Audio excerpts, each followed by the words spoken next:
I don't understand, and you're very discouraged in the United States from asking this question for some reason. It's a foundational question. But I just want to get to the point that forms the basis of this whole conversation, which is who has a right to the land? Deuteronomy 28, verse 68.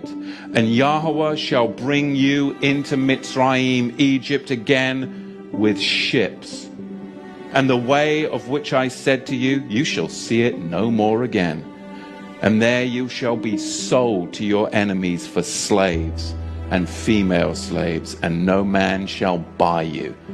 And that is what happened to the regal class of the house of Judah. The history of slavery? Why? Ask the bloody question.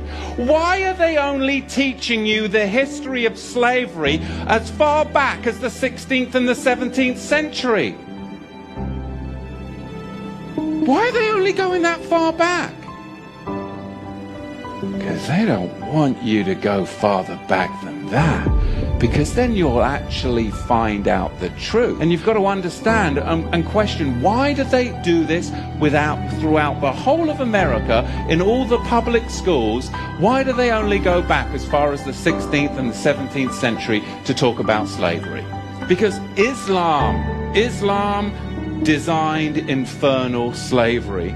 And then the Ashkenazi Khazars, those who say they are Jews and are not, are the ones that marketed it. And the regal Negro nomads, exiled from the kingdom of Judah, were the main recipients of it at the hands of the indigenous black Africans. Because you've got to understand, the regal class of the house of Judah came down from Israel, and they came into the land of the black Africans. And the black Africans resented the regal class of the house of Judah in their land, because they had laws, they had customs, they had civility.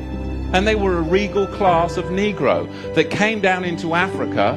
And later on, it was the Ashkenazi, the Islamic slave traders as well, that then worked together with the indigenous black Africans to enslave the regal house of Judah. This is what we've got to understand, but you've got to go back before the 16th century to understand the roots of it. And there were white Ashkenazi Khazar ship owners. There were the buyers and the sellers. And they're not going to fill you in on all of this, but really you've got a four-tier system. Number one, you have the Negro nomads that were exiled from the kingdom of Judah. Number two, you had indigenous black African hunters that resented the regal Negro nomads that had come into their territory with their own customs, with their own laws that were different and would not assimilate into their tribal culture. They were their own tribe. They were the regal house of Judah. And number three, you had Islamic trappers that worked with the indigenous black Africans to trap the regal Negro house of Judah. And then you had them sell them to the Ashkenazi ship merchants, along with many Portuguese and British Ashkenazi. You see, it's just like Al-Qaeda today. Or is it ISIS? Or is it ISIL? Or is it IS? I mean, right? Let's just change the name as much as possible to throw you all off so you really don't know what's going on.